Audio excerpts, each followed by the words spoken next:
Halo sobat semua, selamat datang kembali di channel novel kita. Sebelum kita lanjutkan ceritanya ini, ayo jangan lupa subscribe, like, komen, share, dan nyalakan lonceng notifikasinya agar mendapatkan notifikasi video terbaru ketika Mimin upload videonya. Dr. Stranger Thomas Kin, bab 95. Aku menjadi manajer pabrik.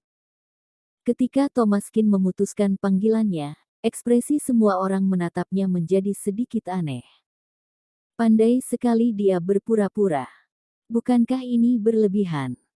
Jika bicara tentang peristiwa sebelumnya, mereka memang benar-benar telah meremehkan Thomas Kin dan hal ini bisa diterima. Tidak disangka dia sebenarnya adalah orang kaya. Namun, hanya sampai batas di mana dia adalah orang kaya. Lalu kenapa jika kamu memiliki lebih banyak uang dari Tuan Muda Su? Pabrik Tuan Muda Su adalah pabrik milik keluarganya sendiri. Apakah kamu dapat mengendalikan perusahaan keluarganya? Bahkan jika demi Maria Chen, hal yang terbaik untuk dilakukan adalah membantu secara finansial. Maria Chen memang bekerja untuk keluarga Su dan kamu Thomas Kin. Sehebat apapun kamu tetap tidak dapat mengubah fakta ini. Bahkan sampai mengatakan untuk membuat keluarga Su kehilangan segalanya. Sangat gila. Kamu pikir kamu siapa? Setelah Thomas Kin memutuskan panggilannya, ekspresi Steve Su menjadi sangat menarik. Hei, kamu. Aku benar-benar memperoleh pengetahuan hari ini. Kamu adalah orang pertama di kota Donghai yang dapat berpura-pura sampai seperti ini. Tahukah kamu di mana posisi keluarga Su di seluruh industri? Apakah kamu tahu berapa banyak mitra kerja yang dimiliki keluargaku? Kamu akan membuat keluargaku kehilangan segalanya hanya dengan satu panggilan. Lelucon macam apa ini? Saat Steve Su sedang berbicara tanpa henti, ponselnya tiba-tiba berdering.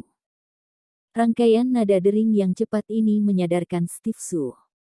Dia mengeluarkan ponselnya dan melihat bahwa itu adalah ayahnya. Ekspresi wajah Steve Su menjadi serius. Dia tiba-tiba merasakan firasat buruk di hatinya. Halo, ayah. Kemudian, ayah Steve Su meraung dari ujung lain panggilan. Apakah kamu sedang cari mati? Siapa yang kamu singgung di luar? Steve Su tertegun, ayahnya tidak pernah mengeluarkan api sebesar ini. Ada apa ayah? Ada apa? Pabrik kita telah bangkrut. Baru saja aku menerima lebih dari selusin panggilan berturut-turut. Semua mitra kerja kita telah memutuskan kerja sama dengan kita. Bank-bank di kota menolak untuk memberikan pinjaman kepada keluarga Su dan para eksportir itu tidak akan menerima barang kita lagi. Kamu masih bertanya ada apa? Dasar kamu bajingan. Bank tidak ingin meminjamkan uang dan eksportir tidak menerima barang mereka lagi. Semua produk pabrik plastik perusahaan Su hanya dapat disimpan di gudang.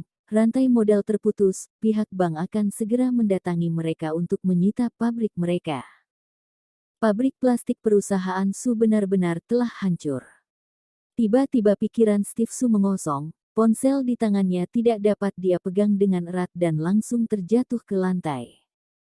Beberapa detik kemudian, ponsel Thomas Kin berdering.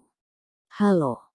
Kakak seperguruan, masalah pabrik plastik perusahaan Su telah selesai diproses, apalagi yang Anda inginkan? Thomas Kin berkata.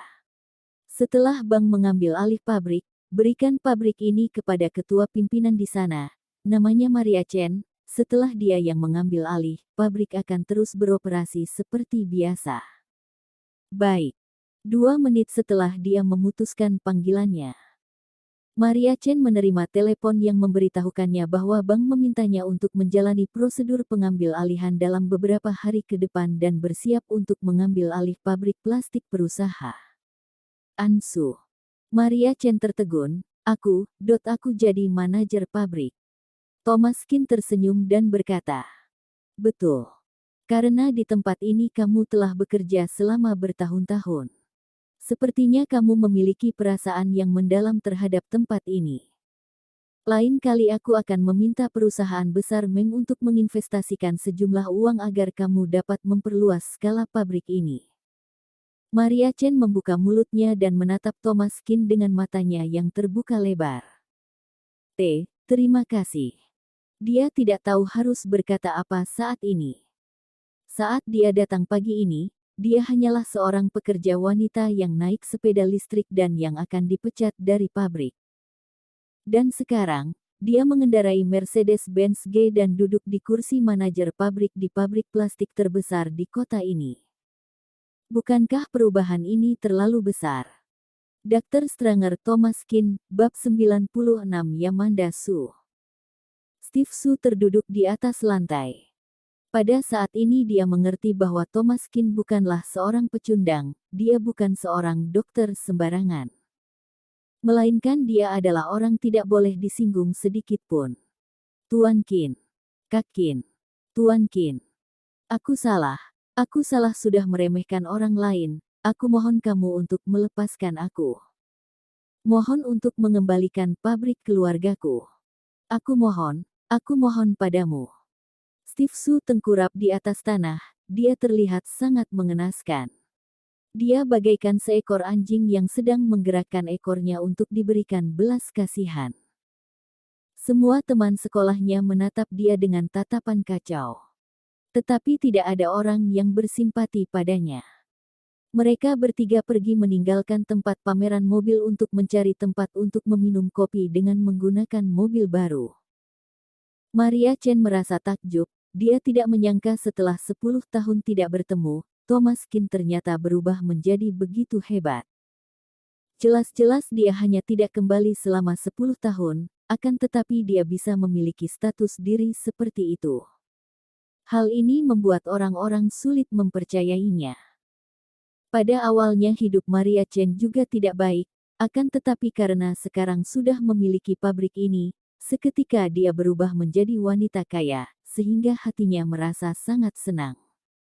Kak Thomas, aku tidak tahu harus bagaimana untuk berterima kasih padamu.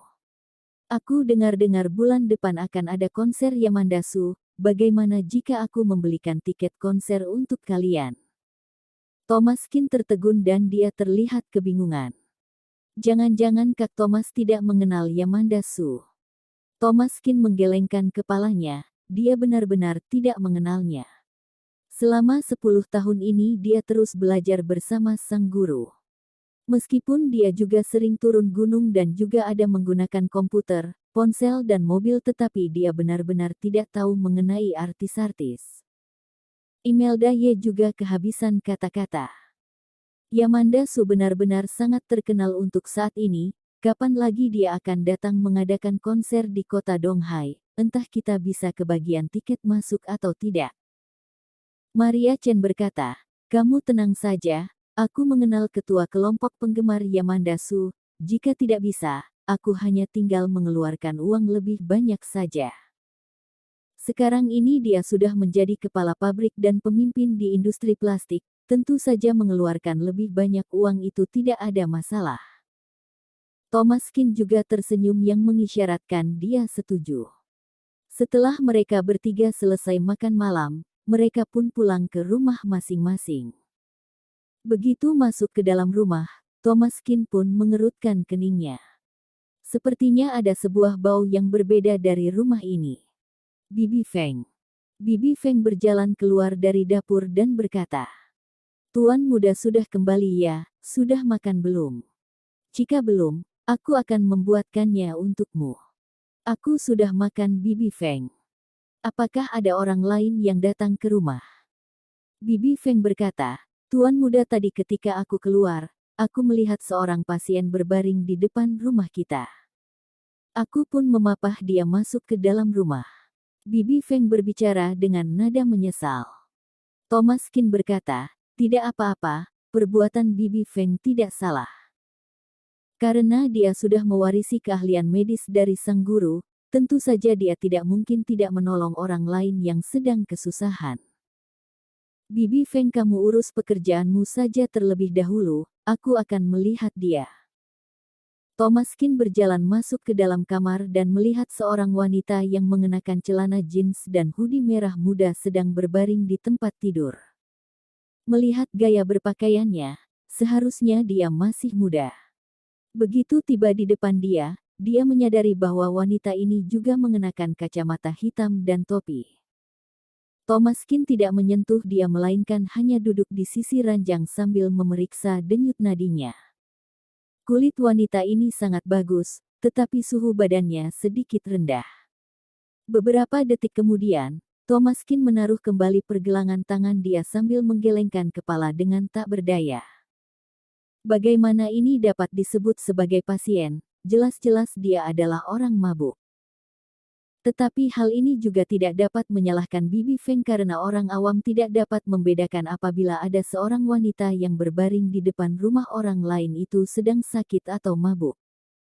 Minum terlalu banyak juga dapat disebut sebagai penyakit. Thomaskin mengeluarkan beberapa obat dan menghancurkannya di dapur, lalu mengisi semangkuk air dingin. Begitu kembali ke kamar, dia pun melepaskan kacamata hitam dan topi dari tubuh wanita itu dan menggunakan air dingin tersebut mengelap wajah dia.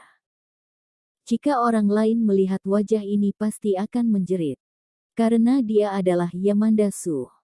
Bersambung.